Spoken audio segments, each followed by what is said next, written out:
Hello everyone.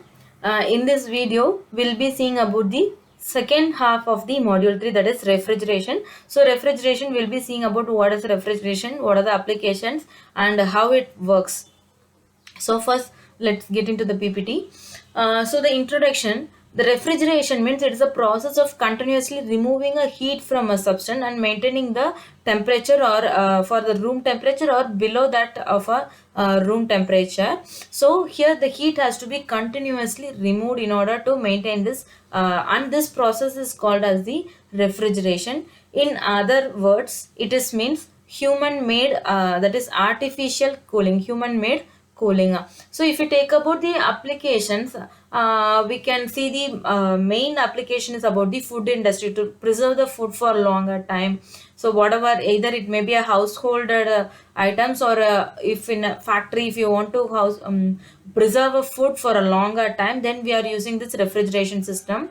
And if you take about the chemical and the process industry, so in the chemical and process industries, if you want to store any chemicals or for any, like anything to be preserved for a longer time or used with the help of this refrigeration system. And air conditioning, all these things are some of the applications that are used with the help of a refrigeration system. And here is a, this is how a refrigeration system works. So initially, for any refrigeration system, there will be a evaporator, compressor, condenser and a valve. Okay, so initially the process, it starts from a evaporator where it contains a liquid called refrigerant. So we cannot simply remove the heat from a substance, heat from a food or anything, and we cannot maintain the temperature low. So we need some chemical substance to do that work. So that is nothing but the refrigerant. And here the process, it always starts from the evaporator. So the evaporator, the refrigerant will be in a low pressure, low temperature, and from there it goes to the compressor where the temperature will be, the compressor, it increases the pressure. So it moves to low temperature, high pressure, and the refrigerant will be in a vapor state. And when it moves to a condenser, here the phase change takes place.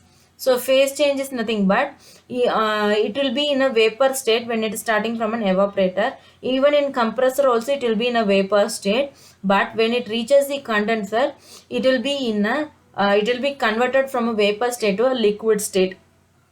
So liquid state, and here after from the condenser, when the heat is removed and when the phase is changed, the temperature is also increased. So here when it goes through the wall, it will be a high temperature, high pressure liquid refrigerant. So this is the process of the refrigeration system. And here in the process of refrigeration system, the available heat with the system to be maintained at the low temperature is continuously removed and transferred to the surrounding with which is at a high temperature. According to thermodynamics second law, that is Clausius theorem, the removal of heat from low temperature in order to supply heat at high temperature is only possible by supplying external work to a system under operation. Hence, a refrigerator needs external power for removing heat continuously from the cabinet to maintain the temperature lower than the surrounding. So the refrigerant plays a very important role in this refrigeration system. It is a substance or a mixture. Usually it will be of a fluid which is used in a heat pump and a refrigeration cycle. So in most of the cycle, it undergoes phase transformation from vapor to liquid and liquid to vapor. So there are different types of refrigerants available. One is fluorocarbon, chlorofluorocarbon. It becomes common in the 20th century, but they are being phased out because of the ozone depletion. The chlorofluorocarbons, they are creating the depletion in the ozone, so they have banned it. Now, there are many other refrigerants like which are commonly used.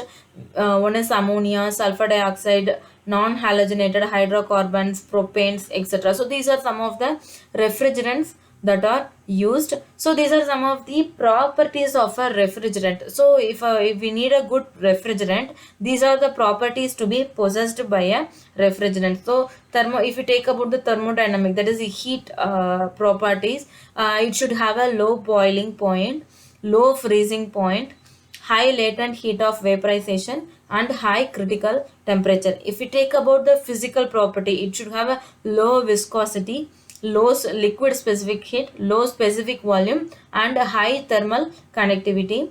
If we take about the chemical properties, it should be non-toxic, non-flammable, non-corrosive, and good chemical stability. And if we take about the other properties, it should be easily available, it should have a low cost, and it should be of easy handling. So these are the properties that are required for a uh, refrigerant. So the next is the types of refrigerant. So there are different types of refrigerants.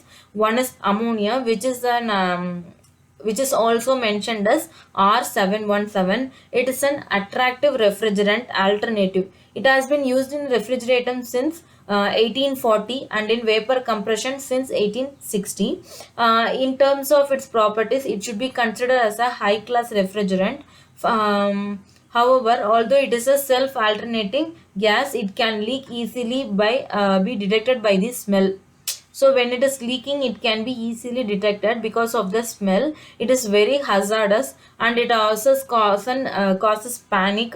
So this is the main reason why the ammonia was withdrawn from applications for being used by unskilled people and retained only for industrial purposes. It cannot be easily used by the unskilled people. And the next one is carbon dioxide. So it is mentioned as R744, has a several attractive characteristics like non-flammable, does not causes ozone depletion, very low toxicity index, and available in large quantity, low cost. However, it has low efficiency and high operating pressure.